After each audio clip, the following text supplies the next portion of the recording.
classroom, do you feel safe in the dark? Do you feel safe now knowing that, according to Magnus Lostrom's 2023 article, a large portion of crime goes unsolved in California, that about 55% of all violent crime in California are unsolved?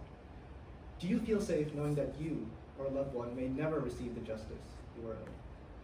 Unfortunately, I don't, and you shouldn't either, especially considering that, according to the Rape, Abuse, and Incest National Network, that about 13% of all college students are either raped or assaulted. And Magnus Lostrom reveals that only 1/3 of rapes are ever solved. And now I ask you again, do you feel safe? So, as someone who does fear further justice, and because of it have done extensive research on how to acquire it, I believe that we should help victims of unsolved crimes, as it would keep our communities safe. And to do that, you can either donate to organizations like the Cold Case Foundation, or you can help advocate for a victim's case.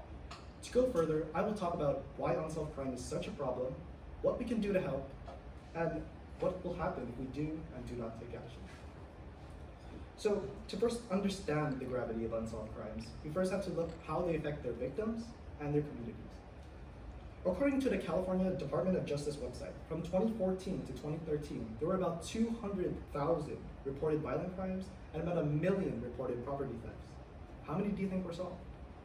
Only about 40% of violent crimes were solved, and a whopping 7% of property thefts were solved. For many of these victims of unsolved crime, higher costs of living were ensured.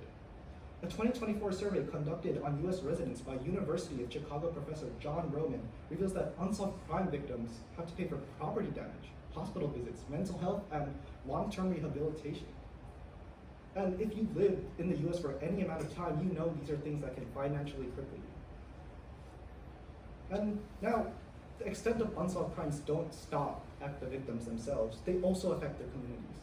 According to the Rape, Abuse, and Incest National Network, for every 1,000 sexual assaulters in the US, 975 walk free, giving grief to not only victims, but their communities as well, for their own safety. According to the Bureau of Justice website, there are about 240,000 unsolved homicides all across the US, each involving a victim, family, friends, loved ones, and investigators who want justice and closure. The list of unsolved crimes go on, but it's quite easy to see that unfound criminals give grief to both their victims and their communities. A 2020 community testimonial acquired by Roxanne Altholtz from the Berkeley Law Clinic on the multiple unsolved murders in Oakland, California, reveals that families and the communities of the victims in Oakland, California not only felt betrayed by law enforcement, but from the very world they live in. Luckily, there is something we can do about it. We can either donate to organizations that are trying to help these victims, or simply advocate for the victims' cases. But first, who to and why should we donate? The main organization that I want to highlight is the Cold Case Foundation. Their main purpose, according to their website, is to assist and even establish investigations in unsolved crimes all across the US by using their connections to technology companies, field experts, forensic specialists, trainers, and general workforces. Their work doesn't stop at solving unsolved crimes, however. They also help victims and their communities deal with the grief, stress, and suicidal tendencies that arrive from the despair of an unsolved crime. By donating to the Cold Case Foundation, you grant victims and their communities a huge chance at life, and perhaps justice. To donate, simply go to the website on screen, in which I also put a link on there, and hit the donate button. And while on the topic of their website, you can also inform yourself about their extensive team of experts, their goals, and even advocate for cases in police departments that you believe need your funding. However, money isn't the only way you can help victims of unsolved crimes. Advocacy, or simply relaying information about a victim's case or what happened to them, can help keep the case alive. By advocating for cases that have seemed to be pushed aside or forgotten, according to the Cold Case Foundation's website, you can enable a victims a new chance at justice through the use of modern forensics and lab results. One source you can use to see unsolved homicides in your area is the website Project Cold Case, where you can learn about a victim's case and try to help them out or advocate. Now, the only question that remains is, what do we get out of this? What do we get out of helping victims of unsolved crime? What happens if we neglect them?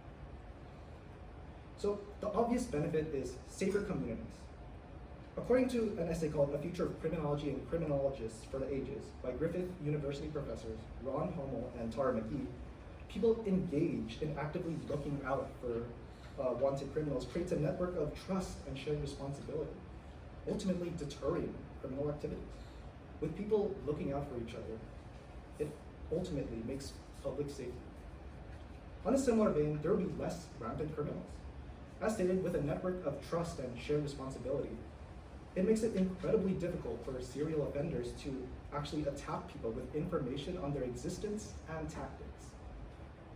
And finally, the rewards. Now, as a general statement to human nature, we don't really like to help if there's no reward, whether it be money or satisfaction. Take, for example, the case of Paulette Jaster. According to Ron Fonger's 2014 news report, Jaster was murdered in 1979, but many people online interested in her case revived the case using the use of modern forensics in 2014, which worked, and they got peace. And while these heroes didn't get any individual praise or money or anything, they got the satisfaction of helping out a grieving family in their quest for justice, and gave people around the world hope that there are people out there to care. Inversely, there are consequences to not helping these victims of unsolved crimes. The most common one is the mistrust between community members. Arizona State University says unsolved crimes erode the trust within communities by creating a sense of insecurity, fostering fear, and reducing the already shaky relationship with law enforcement. Though it may not be our job, should we let bad things continue to happen to our own communities with a blind eye?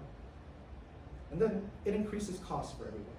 According to lawyer Robert Shapiro in his 2024 case study, the economic benefits of reducing violent crime, crimes like burglaries and injuries from unsolved crimes that are allowed to happen through the blind eye of many, directly correlate to lower property values, higher insurance costs, and reduced investments into communities. As prices continue to soar, the last thing you want to worry about is a broken bone, a broken window, or a broken wallet. And finally, justice will never be served to those who seek it. In the words of Julia C. Martinez in her 2019 article, Sick and Grieving, The Toll of Unsolved Murders, loss is bad enough. Traumatic loss is terrible, but ambiguous loss is a sense that you cannot say goodbye. Whether it be an unsolved murder, rape, or burglary, the fact remains that if people don't help bring justice or comfort to victims, Martinez reveals that victims experience PTSD, paranoia, and a plethora of other mental health issues while feeling all alone. So help victims in your area, because one day you might need them too. To conclude, unsolved crimes make it hard for many victims and communities to live comfortable lives. But by donating to organizations like the Cold Case Foundation or simply advocating for cases, can help bring comfort and peace to victims and their communities. In doing so, there are many benefits, like safer communities, less criminals, and satisfaction. But the stark consequences of inaction include mistrust in communities, increased cost of living, and the despair for a lack of justice. To prevent these consequences, the easiest way for us college students to help is to advocate for cases. And advocation doesn't have to be a grand spectacle or anything. It can simply mean learning about a victim's case and sharing them to your friends, families, and siblings. By doing that, you help keep a victim's case alive, and hopefully long enough for justice. And now, for my own personal research, I investigated the case of Corinne Hensley, which was an unsolved homicide from 2017 on January 13th.